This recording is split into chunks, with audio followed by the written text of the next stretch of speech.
Hey guys, welcome back to my channel. It's time for another weekly Newcastle update.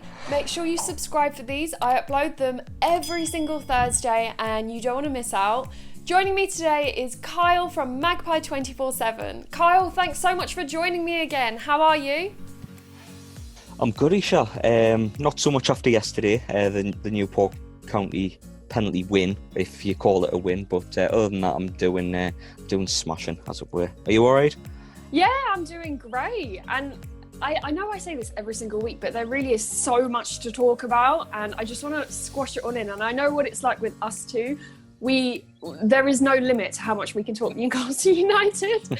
So can we start on the Spurs game? Now, I know it was last Sunday and a lot has happened since then. Yeah. So I don't want to talk about the huge controversy just because that's a whole nother topic. I mean, it sparked a debate around the current laws of the game, and that is enormous. I'd rather just focus on our performance. So Steve Bruce chose a 5-man defensive rearguard, yet the squad still struggled with the attacking pressure from Spurs. Yeah. Now, he did say the plan was to stay in the game and see what we could do on the counter-attack. Now, I want to make this clear. I don't have any issue with this system. By all means, if we're playing big clubs, 5 at the back, fine, great. But my issue is that we're unable to be efficient on the counter, and our attacking football is so poor that we just don't have the team playing the system properly. Therefore, watching is so frustrating because it almost looks like we don't want to attack. Do you agree? Obviously, there's a lot of Bruce out, flying around. Yeah. Did Sunday's performance bottle down to his tactics? I think it's got to. The system was absolutely, it was tragic, to be honest. It was awful. It was a training session for Spurs. I get the 5 at the back system because obviously Rafa used it quite effectively against the big sides. It made it difficult for them. But what was different was when they entered our half under Rafa, we used to press the ball and try and force a mistake so we could then counter-attack. There was no pressure on the ball. If you wanted to counter-attack, you've got to force a mistake from the opposition, get them to lose the ball so you can then efficiently counter-attack. But we didn't press the ball. We just sat in our own third and hoped Tottenham wouldn't score as many goals. We just didn't have any want to go and chase the game or try and get a goal back. It was just literally a case of, in that first half, hope that Tottenham don't score 2 or 3 and be out of sight. That was literally the game plan. I don't understand it, because we tried to get the ball up to Wilson in that first half, and he would have had to either draw a foul or he would have had to hold the ball for about 10-15 seconds while the rest of the team ran up the field because they were that deep. It was embarrassing to say the least, tactically mind. The questions about Steve Bruce as a tactical manager are starting to really come to the fore, and to me, I don't think he can. I think it's starting to become indefensible, to be honest. I agree. And like you said, that it could have been a lot worse for us. We really escaped an embarrassment. We barely deserved the point. We ended 1-1 because of that controversial handball. But I guess we can't talk about how lucky we were without talking about Karl Darlow, because my God, that point, it wouldn't have been possible without him. He faced 12 shots on target and 23 goal attempts, but somehow he didn't buckle under the pressure. And I had my questions about him at the start of the season. You and I spoke about this, Dubravka, the good replacement, and who is going to fit the bill, him or Gillespie. Now, he couldn't have done better. Despite a dire display for all round from the rest of the squad, we were outplayed the whole game. But with Karl Darlow, he shouldn't have been tested so much with 5 at the back. We barely deserved the point. What did you think about Karl Darlow's performance? He was absolutely outstanding. We were relying on a miracle to get back into the game, and that's what we got. We got a VAR decision from the back of a cross off an arm. But Karl Darlow kept winning the game. He kept the miracle alive. He made some amazing saves, and I have questioned Darlow from his cup performances last season. I thought they were very average, to say the least, but in that game he proved himself to be a Premier League goalkeeper. Really good saves. The goal that he conceded was more Ritchie's fault and the defence's fault. There was nothing he could have done about it. but he was absolutely phenomenal. Everywhere where we critique Bruce for Tottenham's game, you've got to praise Karl Darlow's performance against Tottenham, because it was on a par with Tim Krul's performance when we were 1-0 at the Lane a couple of years ago now. But outstanding from Karl Darlow, and he kept the miracle alive. And fortunately for Steve Bruce and Newcastle United, we got the point. But it wouldn't, if we'd have lost by 5 or 6 last weekend against Tottenham, would have no complaints at all. But Karl Darlow kept that from happening. Absolutely. So now let's talk about last night's game against Newport. So it was a cup tie, 1-1 because we won on penalties. Now, we went into this fixture after 2 poor Premier League displays. And once again, this was another disappointing display. I don't have many positive things to say about it. There are individual players, which I guess we will cover. But I guess questions around Steve Bruce's decision making, it just intensifies with a performance like last night. We escaped embarrassment. For 70 minutes, it was pitiful. It was lethargic. Newport, they took the lead early because of an error by Mark Gillespie. And Shelby, he equalised. Amazing goal, brilliant equaliser. And of course, it had to be, late drama in true Newcastle fashion. It then went to a penalty shootout. Joelinton, he missed. He had assisted Shelby's equaliser, and he only played for 30 minutes or so. But I think he and Wilson, when they came on, there was they prompted a sustained pressure for Newport, which we hadn't really seen up until that moment. I mean, Joelinton, he had movement, and it's more than I can say about the rest of the team. Mark Gillespie, he managed to redeem himself for the earlier error because he saved Ryan Taylor's penalty in the shootout. Okay, as a whole, what are your thoughts on the performance from last night? Horrendous. I think we only got the equaliser because Newport got tired and they started sitting back off. I think that's the only reason, to be honest, Eisha. We were so second best in every department, and people, I gave my opinion on Twitter about it yesterday, and people were showing us screenshots of the match stats. We only got most of that from the last 20 minutes of gameplay. When we were against it and we needed to push forward with no options at all. But people are going to be quick to dismiss Joelinton and put him down, and I have done myself in the past. But if Joelinton played like Andy Carroll did last night, Joelinton would have deserved shit, to be honest with you, or stick. Sorry, it's for me. Andy Carroll, no movement last night in the box, around the box, anything. Carroll didn't do anything for me. Andy Carroll's great off the bench against a tired defence, but as a start, I write off Andy Carroll as a Newcastle centre forward, to be honest, because he's so ineffective. He did okay against West Ham, but for Carroll to be a focal point from the start, for me, I don't think that should happen anymore. It comes to something when Joelinton comes on and is one of our better players. Do you know what I mean? Because the amount of stick that we've given Joelinton over the last year or so, and he came on and made every difference that Carroll didn't make last night. And I'm not just pointing out Andy Carroll, the goal against the goal Newport scored. It's easy to blame Mark Gillespie, but in the build-up, Joe Shelby let the lad shoot to hit the bar. He just stood off him with almost an arrogance of, you're League Two, you're not going to score from there. He nearly did. And then Emil Croft, when the ball bounced out, he completely mishit the clearance, goes into the path of their player, and obviously he puts it in the net through a Mark Gillespie mistake. There's just so many mistakes. Jacob Murphy, although he caused a few chances last night and caused a few problems for Newport, he couldn't hit the target. When he was stepping up for his penalty, I was bricking it. I thought he'd miss again. But last night Bruce again gets really lucky, because I think that's our first penalty shootout win in a long time. We've lost our last, I think it's 10 of our last 11 prior to the win last night, and that's Bruce escapes again, because he was lucky to get a win last night. I haven't got a clue how we're in the quarter-final. We've dodged 2 bullets. We should have went out against Blackburn, and we should have went out last night. I don't know how we're in the quarter-final. I don't know how we're 9th in the table.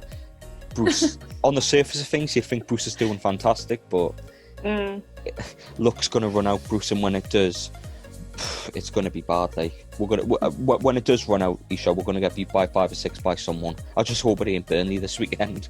Yeah, no. Oh God, hopefully not. That would be awful. I think the good thing, I guess, about Steve Bruce is his self-awareness, and he has always admitted when we've got lucky. Last night, again, we were second best. There were some players, like you mentioned, Jacob Murphy. For me, he was like my man of the match. I just thought, in terms of attacking play and threat, he showed he was energetic. He showed he was willing. He didn't get on the score sheet, fine, but in comparison to anyone else, I mean, Callum Wilson, yeah, he was starved of service again, but he kind of set the tone, and his penalty was very well taken, which was very reassuring, because like you mentioned, our history of penalty taking, I was biting my nails. But yeah, it's interesting about John Joe Shelby, because I feel like, obviously, got the equaliser yesterday, and it's so funny that he was our highest goal scorer last season. I still laugh about it now. I'm like, how on earth did that happen? But he's so hit or miss, you know. You'll see one good game in 5, and, you know, he gets a lot of criticism for being immobile. He gets overrun in the midfield. Sometimes his attitude is questionable, you know. 100%. And yesterday, you know, I did see him try to get things going in the first half, but then getting dispossessed a lot with the ball. I don't know. What are your thoughts on John Joe Shelby? It's just so conflicted. When I go to Twitter, I'm like, oh, it's so 50-50 with him. Yeah. With John Joe, I thought he was terrible for 89 minutes last night. He couldn't pass a ball more than 5 yards, and only when Newport backed off him and went defensive was he getting more of the ball to try and influence the game. I'm not going to take away from his goal. It was fantastic, but his performance for the 89 minutes prior, he might as well not been on the field.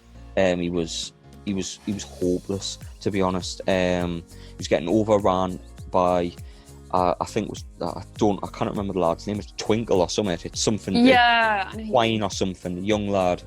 He was getting bossed by him in the midfield. He was lashing out at challenges. He was getting bossed by a Ben who plays in League 2, and only when he went off and Newport went a bit more defensive was he effective. Now I know it might Shelby might disagree, but I think Rafa had him spot on. Shelby's only good for particular games. If you're against it, if you're going to be defending for 90 minutes, John Joe Shelby might as well not be there.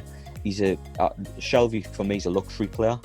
Against teams that are going to defend against you, he's great because he can find that pass.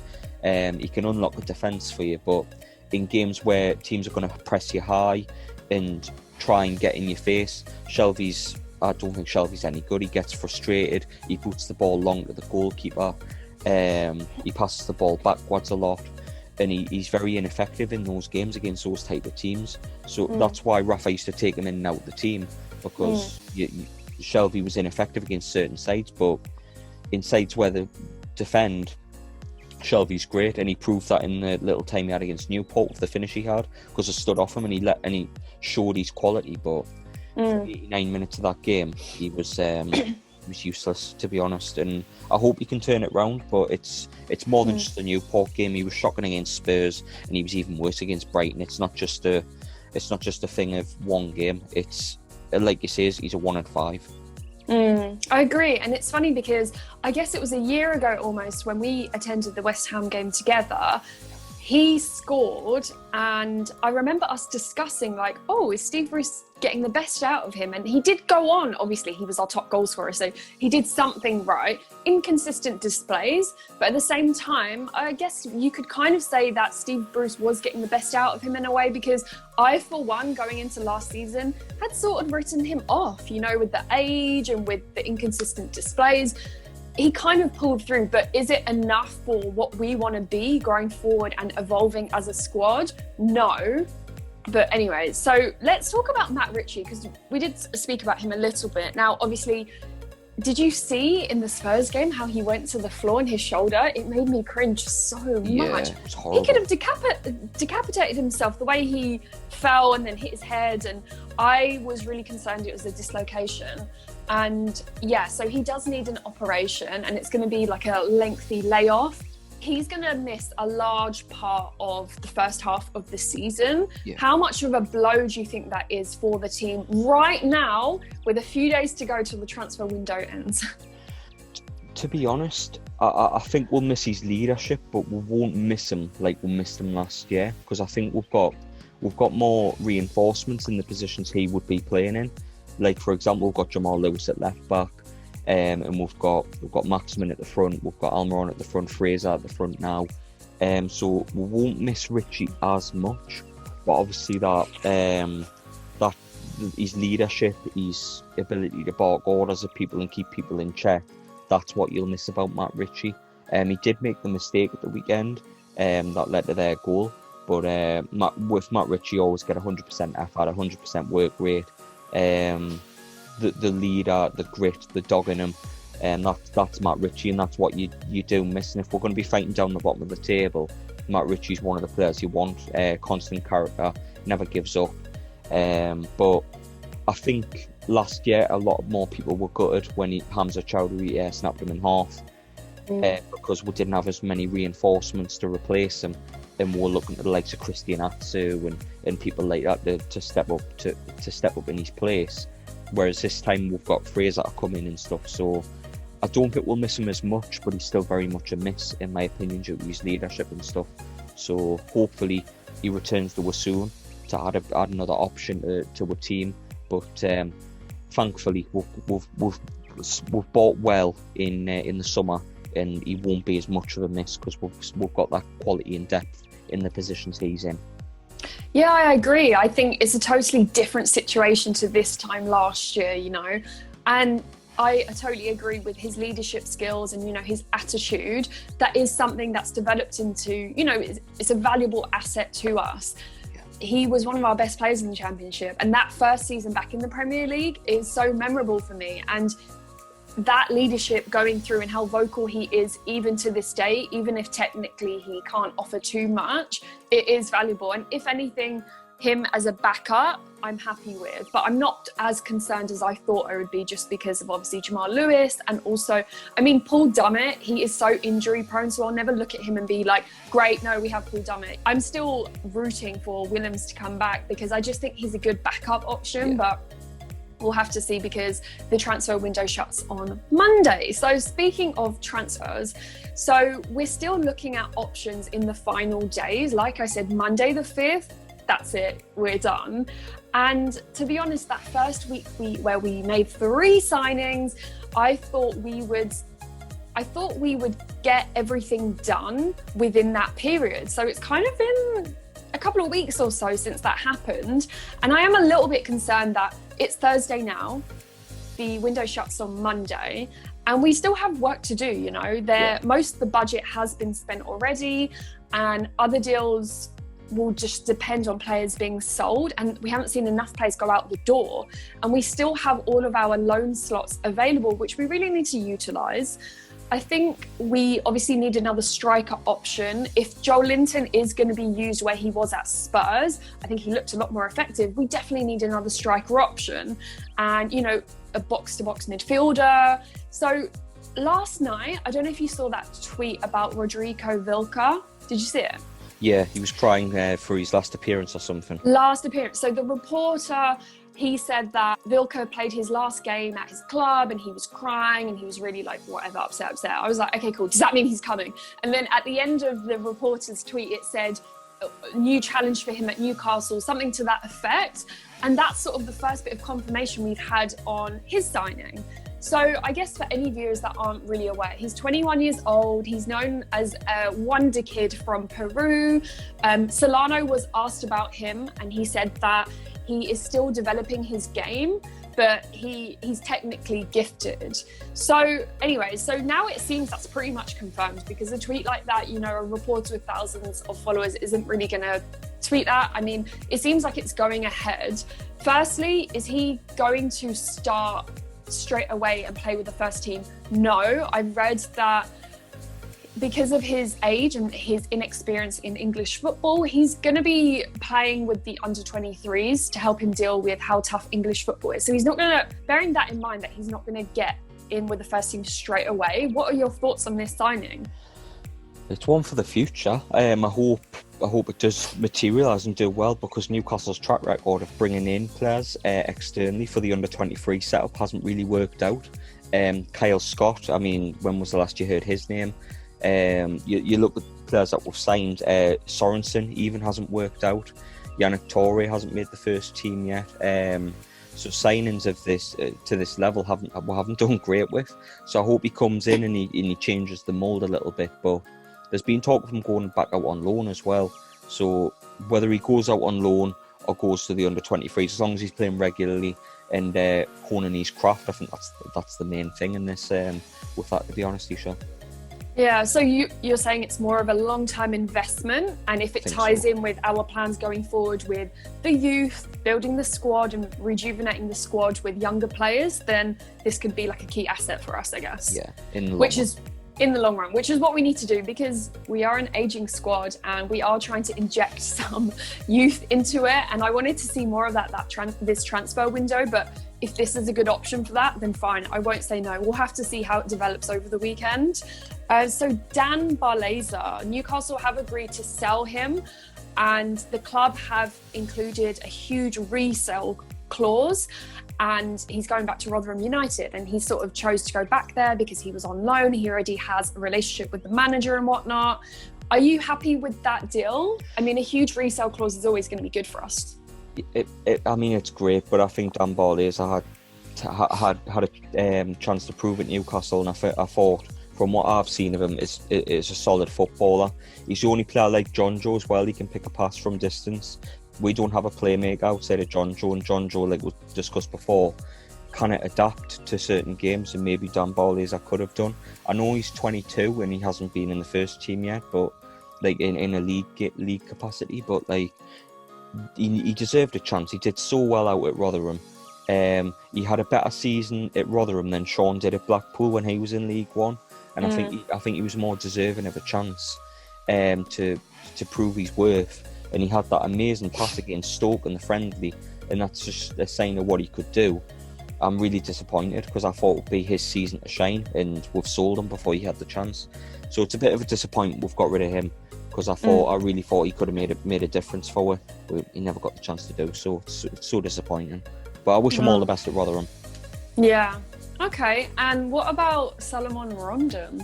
Because I know crush. you got a bit of a man crush going on there. So this week he was asked about his future and whatever, and he said that in January, if he had the chance to sign for Newcastle, he would do it for sure, because we gave him a lot and he felt so much when he was at St. James's.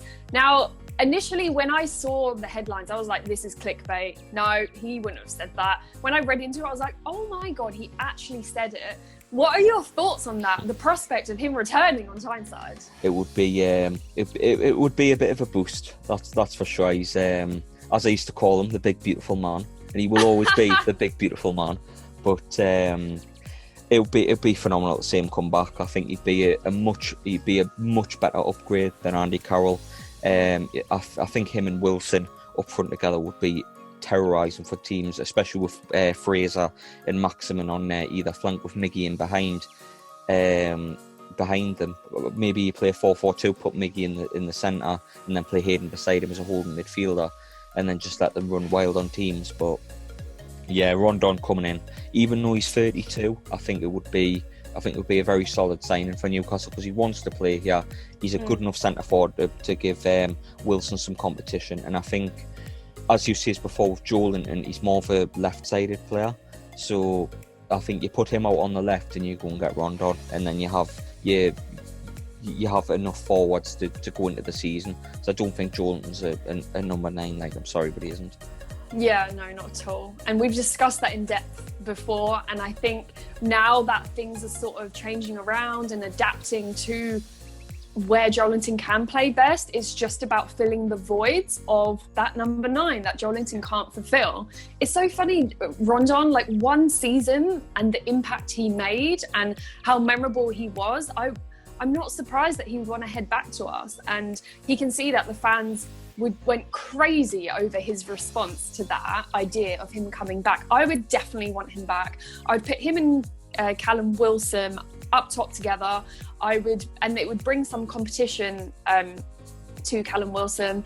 I think him, or even him up front with Miggy behind him, Alan St. Maximin and Fraser on the wings. Like, I could just see it. I just think it would work, and I would love that to happen, but I'm not really sure. We'll have to wait. Do you know what? January's not that far because this transfer window has been stretched out. Yeah. I feel like January isn't that far away. And you know what? Come Monday, if we haven't totally completed every single, thing that we wanted to do, I won't fret too much in knowing that January is around the corner and we can get more business done then. Have you heard about Bradley Cross? So he's South African. He spent 2 years in the under-19 Schalke squad. Oh, right. And yeah, so he's young. Apparently he's got a British passport as well. There were rumours going around about us being able to sign him. And I think because Lejeune has obviously departed and Paul Dummett and Kieran Clark are both out of action at the moment, we're only left with a few first-team central defenders. So he could be like a great option for us. I mean, he's young. Do you think he would be a good addition?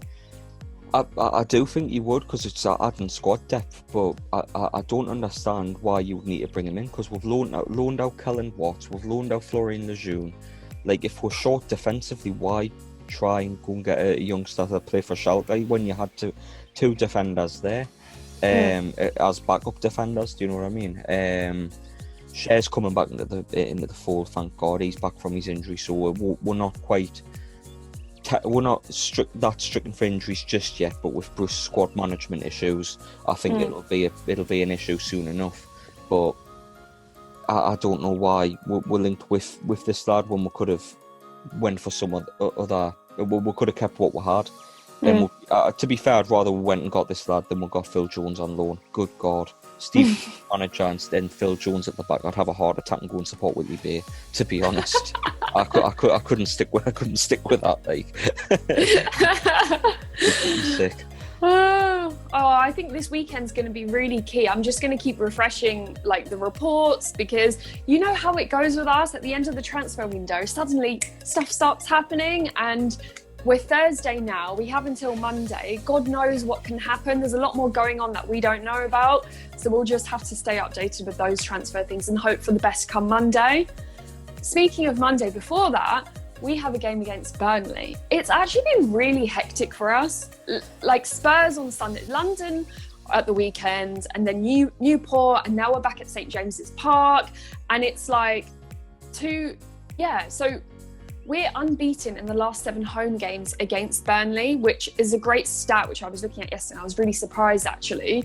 2 games in 4 days. I think the lineup will be interesting. And we put out a strong squad last night, and that's why I was semi-confident last night. But I'm not even sure what to expect now against Burnley. What are your expectations? They've just come off a 3-0 defeat last night, by the way, Man City. They played Man City last night in the Carabao Cup. My expectations are very low, to be honest, Eisha. I expect Burnley to beat us by 2 or 3. That's how little faith I have in this manager, because we've got some great attacking players. We do. We've got Maximin, we've got Fraser, Callum Wilson, Almiron. We've got all these attacking players. We've got some solid midfielders there, and the likes of Hayden, Sean, Shelby, solid to a degree, but I have very little faith in this manager to tactically do it. I mean, we've spoke about Shelby as a 1 in 5 player. Steve Bruce is a 1 in 5 manager, where he gets it right 1 in 5. We'll have a good performance every now and then, but mostly it's tragic. And I'd rather not look at the last couple of home games against Burnley. I'd rather just look at Steve Bruce's record against Burnley. We haven't scored past them while he's been manager, and we've got 1 point to show for it. 1-0 defeat last season, which we never looked like being in the game, in a 0-0 draw. at home, which I think was the last home game before the virus. So that's my last memory of St James's Park, at home to Burnley, a 0-0. Oh, were you there? Yeah, me and Paul from Magpie 24/7 made it on the telly, actually, 95 minutes, and Paul shouted at the team. That's the last memory I have of St James's Park, and it's a disappointing one. Whether we can get a couple of goals past Burnley or not, it depends on how we're set up. I mean, with how many times Bruce has changed the formation this season already, it's hard to say what you'll go with. I think you'll probably just go for 4-4-2 again. Burnley are a very physical side, so it's going to be difficult set pieces wise, because we'll kind of defend set pieces to save our life. So I see Burnley beating them by 2. But I don't do predictions usually, but I'll probably do one on here. I think Burnley will turn over 2-0, and I think they'll score 2 set pieces, and Bruce will have his head in his hands with no luck. I think his luck will run out. So there's limits to luck, isn't there? And if it is running out this weekend, I'll be really disappointed, because I've been critical, you know, and I've been realistic as a fan. I haven't been happy with our recent performances, but at the same time, when we got that penalty against Spurs, oh my God. Because my brother-in-law is a Spurs fan, and he was just like, how on earth did you manage to bag that? I was like, I don't know, but I'm happy, and let me be happy, please. But yeah, no, if we're talking, you know, really, if we're not happy with performances and we're getting lucky, there is limits to it. Joelinton, would you start him? Because I feel he's definitely improved recently in terms of confidence. We're just talking about confidence. He's definitely improved. And I think confidence goes a long way with Joelinton, aside from everything else we can criticise him for. I think the Morecambe game, he did well. And even against Tottenham on Sunday, he provided an assist last night, but he missed a penalty. I do see him improving in his confidence in recent games. Yeah. We've spoken about Andy Carroll. Would you start Joelinton? I think he will start regardless, but I would start him anyway, because I don't think Fraser's ready to play 2 games in a week from the start like he did. So for me, I think he'll play Joelinton, but he's got to play Joelinton on the left. He kind of play. I know. I've just said 4-4-2, which I think is what Bruce will go with. But I think he needs to go for 4-2-3-1. Play Joelinton out on the left, Callum Wilson as your sole striker, Miggy in the 10, and if Maximin's fully fit, play Maximin on the right. And have your 2 holding midfielders, Hendrick and Hayden, because I think Shelby's performances should see him drop, but he bailed himself out with that goal. So for me, I think Joelinton will start. I think on the basis of his Tottenham performance and his impact against Newport, he deserves to start. It's the first time I've ever said that about Joelinton, so it feels weird. But I think Joelinton should start. I think where his confidence is there, try and see what he can do on the left-hand side. He actually played on the left against Burnley last time we played at Turf Moor, and he made only chance. He shoulder barged their fullback off the ball and played it into Gale, and Gale missed a sitter. So he's proven to make a chance on the left against Burnley. So hopefully it's a catalyst for more. Fingers crossed, but I'm not confident, mate. Fingers crossed. And with Miggy, I'm kind of conflicted. The thing is, his pace, I think, will be really good against Burnley. It'll be a major advantage. But at the same time, he didn't have the best of games against Newport. But this season already, he's assisted 3 goals. I would definitely rather start Miggy over Andy Carroll. And I know Burnley's backline is very, very tall, so Andy Carroll would be kind of the man for the job. But like we've discussed, he is past it, you know. His 3 headers against Spurs, it did cause havoc, admittedly. But I just think with a progressive manager, I don't think Andy Carroll would get a look in. And perhaps if we had like a modern attacking manager, they would really get the best out of like Miggy, Alan St-Maximin, Wilson, Joelinton. They would fit them into a more cohesive system. And I guess it's just Miggy has proved that he deserves a place in league starts. But in the Spurs game, I think he coped well, given that, you know, Steve Bruce parked the bus. What do you think about Miggy?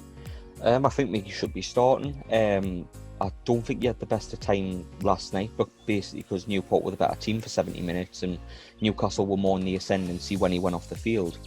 But I think he should start. He's one of our more creative players, and I think with Joel and Maximin as attacking midfielders with him, he can cause problems. And the last time we played Burnley, he found loads of pockets of space because their defence is quite slow.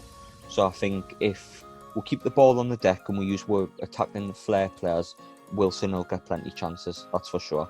He won't win much in the air, but that's why you've got to keep it on the ground against teams like Burnley, because they're very physical and they play the diagonal long ball to the big centre forwards and drop the ball down for your Dwight McNeils and stuff to try and cause some trouble. But we've got to improve, that's for sure, because if we play like we have been last couple of games, Burnley will beat us by a couple of goals, that's for sure. Got to turn it around.